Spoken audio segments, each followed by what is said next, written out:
All aboard for the transcribed premiere production, The Cruise of the Parrot, that thrilling, exciting story of the sea. To refresh your memory with what has happened before, Captain Roy Dalton, who has just received his master's papers, and his good friend George Wainwright, have signed on as skipper and first mate of the whaling ship Parrot, owned by Grange and Sons, an outstanding shipping company of New Bedford, Massachusetts. The ship sails in one day, but in the last couple of days, Dalton and Wainwright have been followed by a mysterious Spaniard named Teste, an agent for another shipping concern down the wharf a bit. They discovered him yesterday spying on them as they were talking to old man Breckenridge, shipkeeper for Grange and Sons, and Sue, sister of Ezra Grange, one of the ship's owners. At the present time, Dalton and his first mate are searching through the town of New Bedford for Teste's house. Roy, mate, I hope we're on the right trail. Blow me down, George. If we're not, I'll try new trails until I find him. He's up to some devilishness, or he wouldn't have followed us yesterday when we were talking to shipkeeper Breckenridge. Well, if we don't lay hands on him soon, there's no telling when he'll be lurking around some dark corner, shooting at you like he did on the wharf. The swab. If I didn't know that the De Silva Company were fair friends of the Granges, I'd think that he was just operating as their agent to hinder our whaling voyage. But the two companies have always been on pretty good terms, so he must be under his own sail when he sneaks around and spies on us. Well, I don't know, matey. I've been telling you that I sent more than a whaling cruise on this ship, haven't I? What with young Ezra Grange, one of the owners, shipping along, and what with a good class of seamen signed on, and the good shares in the voyage they're getting, there might easy be some other reason than whaling that might give plenty chance for some lubber to be spying on us. Oh, stow that, George. You're too bloomin' suspicious. Anyhow, we'll find out what Teste's reasons were when we get him hooked. You're sure you know where he hangs out? Aye, don't you recall Breckenridge said Gloucester Street? Avast, this is Gloucester Street, and it's a few squares up the wharf, just as he said. Let's do some asking at these houses here. Aye, aye, Roy. You try that big house while I ask at the tavern across the way. They may know of him there. Be careful now, George. If there's any trouble, call me. What in the... Oh, gosh, I'm sorry. I didn't see you here, mister. Well, Sonny, that's all right. I'll wager you got the worst of that collision. When a big hulk like me sails into a little dory like you, you're apt to be swamped. It's lucky I didn't knock you down, son. Gee. Say, are you a captain? Your cap and all looks like you are. Are you really a sea captain? Why, sure, I'm a captain, son. There's nothing strange about that, is there?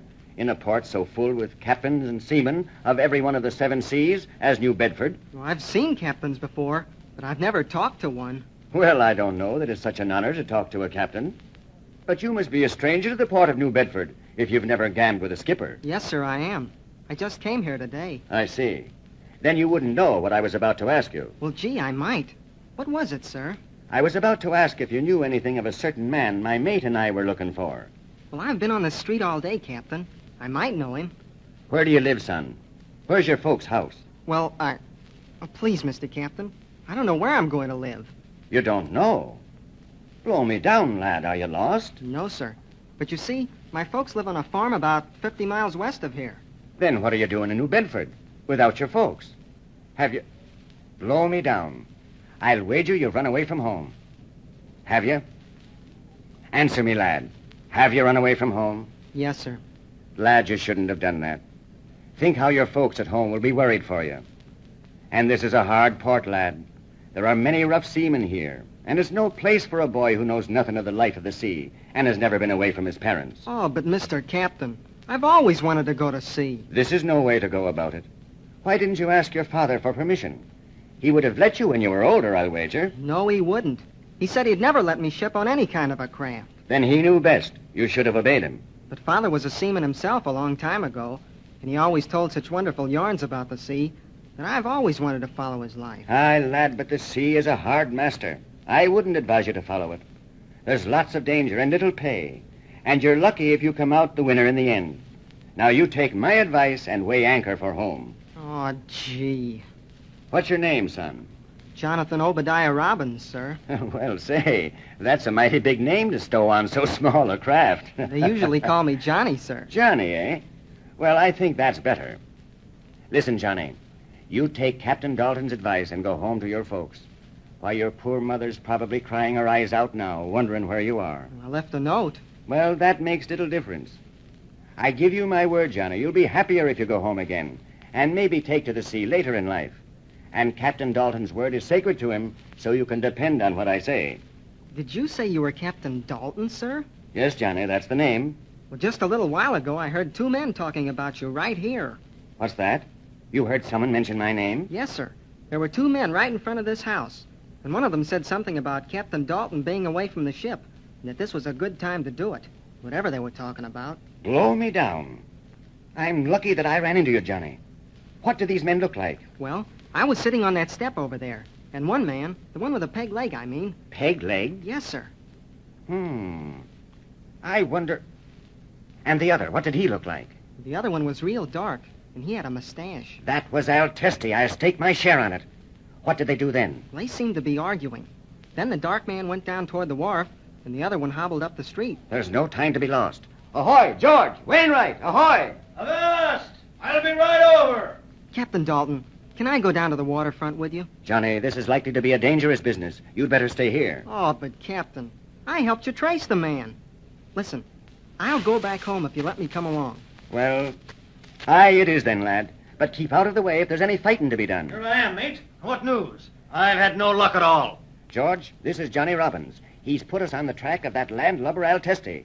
Johnny, this is Mr. Wainwright, my first officer. Hello, lad. I'm glad to know you, Mr. Wainwright. What's this about picking up Teste's track, Captain? Johnny here has seen and heard two men talking about me. And from his description, one must be Teste, and the other... Which way did they head off? Towards the wharf. That was some time ago. Batten down my hatch. There's no time to lose. Let's run for it. Avast. They've let the Parrot slip down the harbor today. She's riding at anchor about a mile down from the wharf. Aye. We were to go down in boats and board her tomorrow morning. That's right, mate.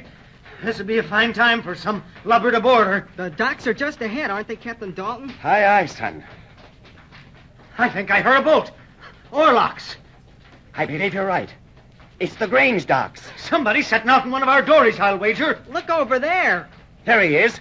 He's getting into the dory. We only have to run across the wharf. Hurry. Come back to the wharf, or we'll shoot. Make one move for a gun and we'll fire. We're 2-1. Come on out of that boat. All right, don't get excited, senores. I come. That's the swab, all right. We thought it would be you, Teste.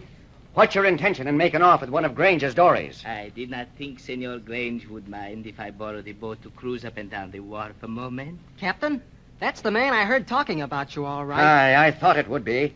Teste, we've been looking for you. And here you are, just about to board our ship.